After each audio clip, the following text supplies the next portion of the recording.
Welcome in, everyone, to another edition of the GSMC College Football Podcast, brought to you by the GSMC Sports Network. I'm your host, as always, Tommy Brzee. It is Monday, September 23rd around here, and we have a great show for you today. We're going to start talking a little bit about the Tennessee and Utah games. We got a ton to get to, so we're going to kind of pile these up throughout the segments, but we'll get to Tennessee, Oklahoma, as well as Utah, Oklahoma State, so stay in the state of Oklahoma for the first segment. Then we'll get into Michigan, USC, as well as Illinois, Nebraska, so we'll go up to Big Ten country and get into those two games that were really, really fun this past weekend.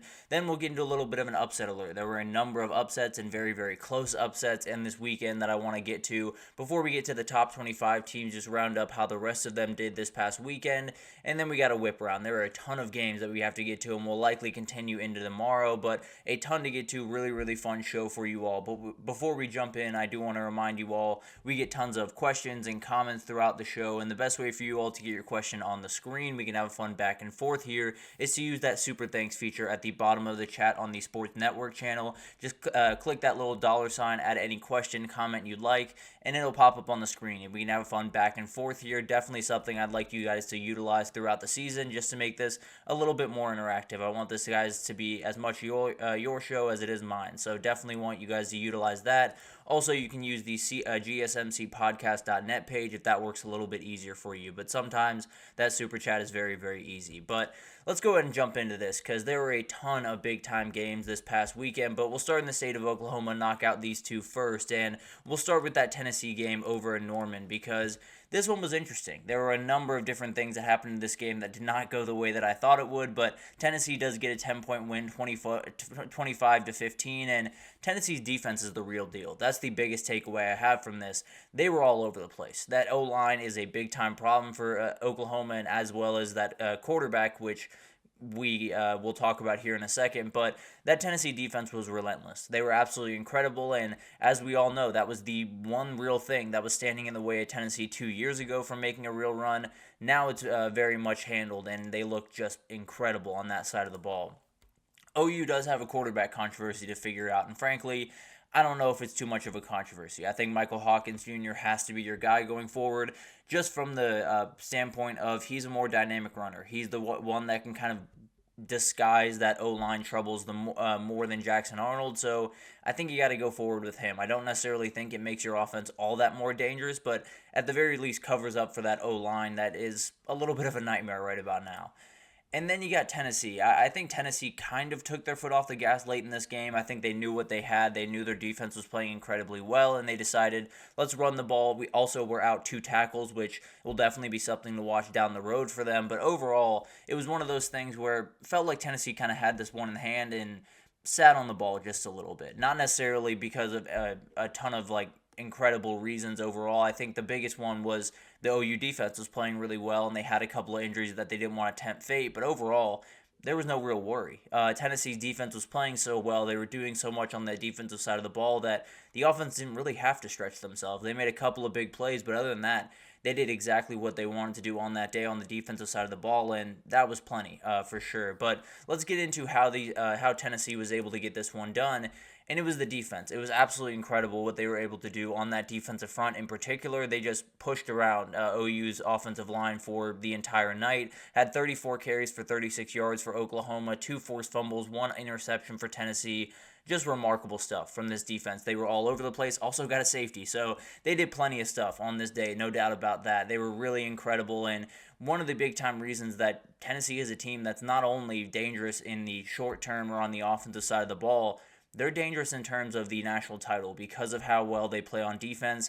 They're one of those teams that you're going to have to watch going forward because they're really, really, really good. And then hit a couple of huge plays. That was really all that he needed. They were without their 2 starting tackles. Lance Hurd came into the game was not in the game to begin with, and then John Campbell left early in the game. So they had a lot of stuff they had to worry about, and felt like they hit a couple of big plays, had the touchdown to Thornton of 66 yards to go up 10-3, hit a couple of big plays to Brew McCoy, but more than anything else, just ran the ball. Didn't necessarily run it super efficiently or really aggressively or anything like that, but did enough on the ground to make those plays, and that's really all that matters when you're playing an Oklahoma team that can't get anything going offensively. Just run the ball, hit those couple of big plays, and you'll probably leave with a win. So a huge thing for Tennessee there, and showed how much they've grown under Josh Heupel from that team that needed 55 points to beat an elite team. Now you only really need 25, and you really only needed 16 on Saturday. And then OU leaving points on the board was probably the biggest theme of this entire game. There were multiple different moments where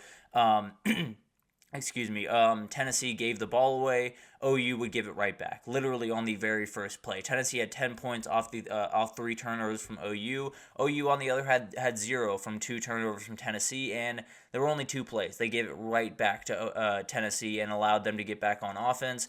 Oklahoma just didn't really give themselves much of a shot on the offensive side of the ball, and that was a number of different reasons. Jackson Arnold not making great decisions, the O-line not being good at all, the play calling from Seth Luttrell being a little bit all over the place, so there were plenty of reasons that OU left points on the board, but can't do that against Tennessee, that is for sure. And then, where do these teams go from here? I think for OU, I think you know what you have at quarterback. I think Michael Hawkins is going to be your guy going forward, although I think Jackson Arnold has the higher ceiling. With that offensive line, you're not going to be able to really make plays if you don't have a guy that can extend plays, can make something happen with his legs, and Hawkins does a better job of that. So I think that's your quarterback going forward if you're an Oklahoma fan, and you probably feel pretty good about that. A very gritty guy that played really good ball towards the end of that game, although there were some different defensive changes from Tennessee. Really impressive stuff from Michael Hawkins, and I expect him to be that guy going forward. On the other side of the ball, your defense is one of the best in the country. They played really good football on Saturday, and although I do think Tennessee probably could have scored a touch more in this game,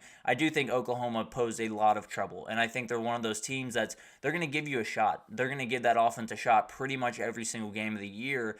They just have to be able to meet them. The offense just has to be able to at least meet them halfway, because they have 5 games against the top 14, and only one of them is a true home game. So it's going to be tough. There's going to be a lot of things that Oklahoma has to figure out, and if they don't figure it out in a hurry, especially on that offensive line, it's going to be a really long season for Sooner fans, that's for sure. And then Tennessee kind of just proved to me that they're a title contender. I think there was a little part of me that was still holding out, just making sure that everything was above board with this team, with some of the teams they played in the past, but they did exactly what I didn't expect them to do in this game. That's why I think they might just be a title contender, because they didn't win the way that Tennessee normally wins. They didn't win the way that we would expect them to win in this game, throwing the ball all over the field and being explosive and doing all the things that we've become accustomed with Tennessee. They ran the ball 52 times. They threw the ball 21 times. They knew exactly what they wanted to do in this game, and it wasn't exactly Tennessee football. They played incredible defense. Tim Banks and this defensive staff are just incredible, and huge shout out to Josh Heupel for handling all of that, because definitely 2 years ago you would have been crazy if you thought that they were going to walk into Norman and give up only 15 points, but that's exactly what they did. Really incredible job from him, and a game that I know meant a lot to him. There was a really cool moment after the game where he was giving his speech. I promise you, if you think that this sport is only transactional, go ahead and watch that speech, and you'll definitely think differently. But this is an SEC title team. They have everything in front of them. Play Georgia and Alabama coming up, so big-time games. But this is a really impressive team that just got a really impressive win. And we're going to have to roll through this one just a little bit quickly. Utah got a big-time win at Oklahoma State, and Utah just continues to be one of the most consistent, impressive, stable programs in the entire country. Morgan Scaley and that defense were downright special on Saturday. May have been one of the best defensive performances of the entire weekend, even with that Tennessee performance we just talked about. And then you have Ollie Gordon. Ollie Gordon just cannot get anything going. He looks, more than anything else, he looks tired, I'll be totally honest. He looks like a guy that had a lot on his shoulders last year and just can't keep it up through this year. Had 11 carries, 42 yards, and was just non-existent, really, for much of this game. And it's one of those things that if they don't get that figured out, then it's going to be a really long season for Oklahoma State.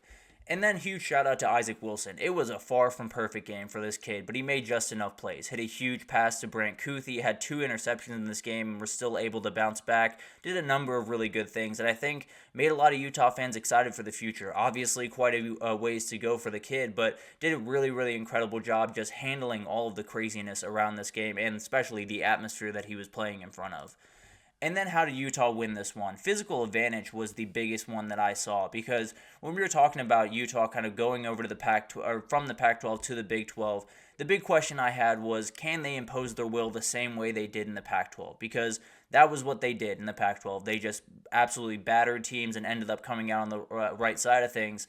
seems like they can do that in the Big 12 because they absolutely took Oklahoma State to the woodshed for a lot of these games. Oklahoma State had 15 carries, 48 yards on the ground, just absolute domination. And more than that, I mean, even on the back end, Utah was way more physical.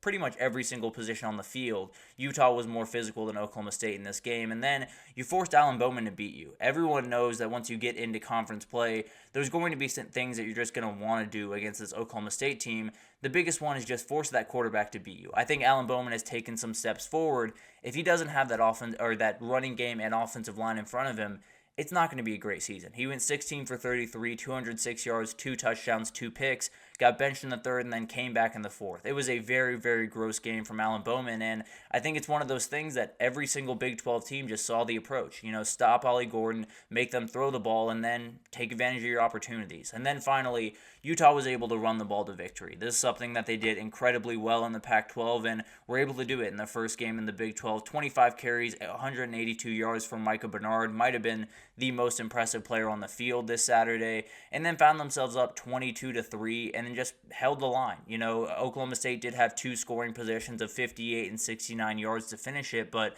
they were held under 200 total yards before that pretty handily. It was really incredible what Utah was able to do, and I think it set them up for a reality where they might just run away with this conference with how everything else is going, and we'll talk about some of the other results from around there later in the show. But where do they go from here? I think for Oklahoma State, I refuse to write them off. I have big time worries about this team, but Mike Gundy is one of those guys that just starts playing really good football out of nowhere. It kind of happened last year, honestly. They lost a game to South Alabama, I believe, and then were able to bounce back, make it to the Big 12 title. So I'm not going to count them out. That being said, if they don't have a run game, they have no chance. There's no way that they're going to be able to beat a lot of these Big 12 teams that they need to if they can't get Ollie Gordon going. So whether it's Ollie Gordon or not, maybe there's another running back that is a little bit more healthy, can play those big-time snaps, and maybe you just have to move forward. I don't know. But at the end of the day, you got to find a run game, whether it's Ollie Gordon or someone else. You would assume it would be Ollie Gordon, but who knows? And then they have they have Kansas State this upcoming weekend, and we'll see what happens with that. I think it's one of those games that both those teams have a ton of questions. We'll get to Kansas State here in a little bit, but one of those things definitely will be interesting to watch with a team that has proven a lot of people wrong in the past, but this is definitely a little bit different with absolutely no running game to really speak of as of right now. And then Utah, really awesome team. I mean, we knew that they were going to be a solid team coming in, but winning without your starting quarterback on the road in probably the toughest place that you're playing all season at Oklahoma State, definitely huge. I mean, it's one of those things that proves just how good of a coach Kyle Whittingham is, just how good that defense is, just how mature this team is overall, because there were a lot of things around Cam Rising last week that could have gotten into these guys' heads, and it didn't. It was really, really impressive to watch them go to work, and this looks like a playoff team to me. I think they need Cam Rising to do that, obviously, but it's one of those things that if you can get him back, then you're absolutely rolling.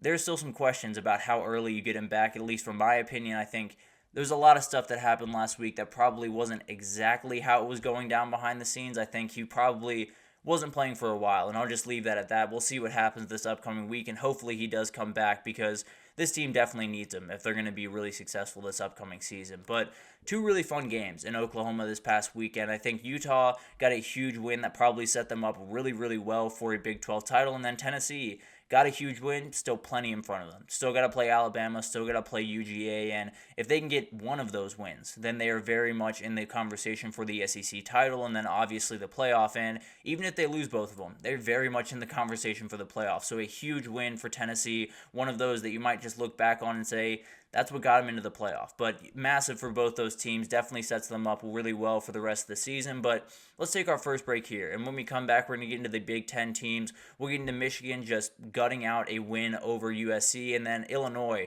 being a really, really interesting game in Nebraska over Nebraska 31-24 in overtime. But we'll break those down right after this, so stick with us.